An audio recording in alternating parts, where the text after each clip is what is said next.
me, Christiane is an example of such a person. Those of you who are not USM students and grads, you may be wondering, well, how do I do that? Well, the first thing that we would suggest to you is that you really are going to want to make a choice. Most people aren't even aware of the choice, but since we're educators at USM, we'll share with you what it is. We can choose to continue believing that the world should be the way we think it should be. Or we can choose to change our approach to being in the world in such a way as to come into cooperation with the way that it is. Let's say that again. We can choose to continue believing that the world should be the way we think it should be. Or we can choose to change our approach to being in the world in such a way as to come into cooperation with the way that it is. That's what soul-centered seeing does. It shows you the way that it is from the perspective of the context of spiritual reality. Think about it. What if all of you in this room, USM grads, would probably have an easier time with it, but what the heck? Just as an exercise. What if right now, inside yourself, you decided to let go of making anyone wrong about anything? You were really good. Who would you be? How would you behave? Interesting question, don't you think? What if you discovered that there really are no good reasons to be upset at anyone about anything? What if you found yourself living in that context? That is the context of spiritual reality. Who would be left within you when all your stories and reasons for your resentments have been released? Now that is a fabulous question, and that's a question worthy of educational inquiry. The people graduating today have dared to ask those questions, and they have found answers. They dared to look beyond all of the surface concerns and disturbances. And what do you think they discovered? I'm going to say this in what may seem like an unusual way. I don't think I've ever talked about it quite this way before, but I think you get the idea. One of the most valuable and beautiful things they discovered is a kind of friendship, that the Irish poet John O'Donoghue called soul friends. Soul friends.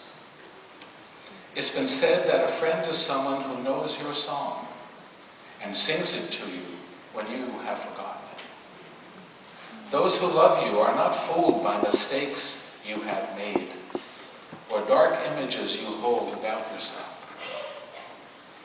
They remember your beauty when you feel ugly. They remember your wholeness when you feel broken. They remember your innocence when you feel guilty. And they remember your purpose when you are confused. Christiane is a soul friend.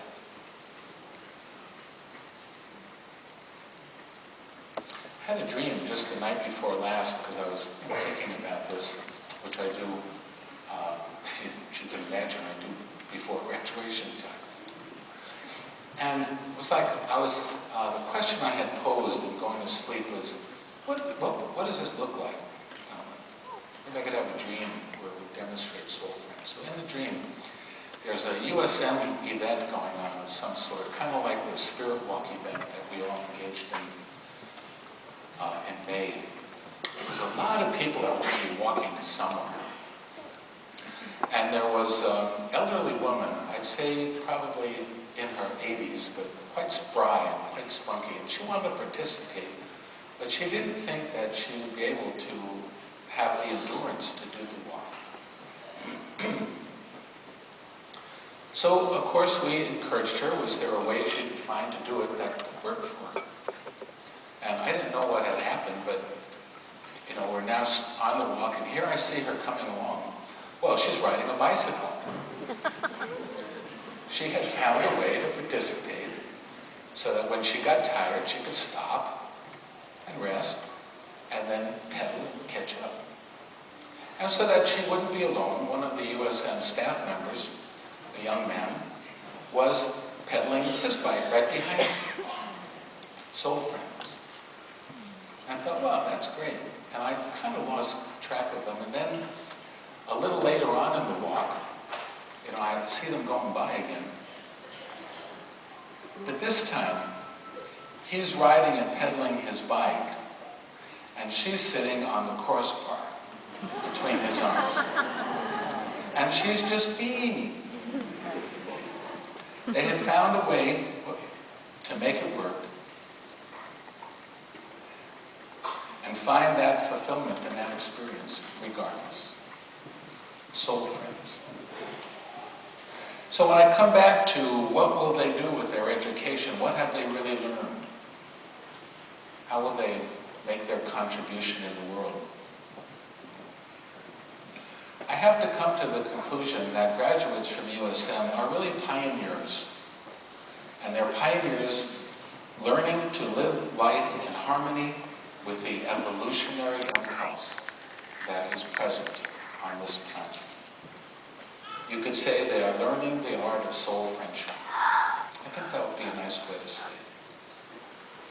Some of the characteristics of the way they'll be with each other: they're willing to be honest, they're willing to be in their integrity, they're willing to be compassionate, they're willing to be respectful, accepting, forgiving.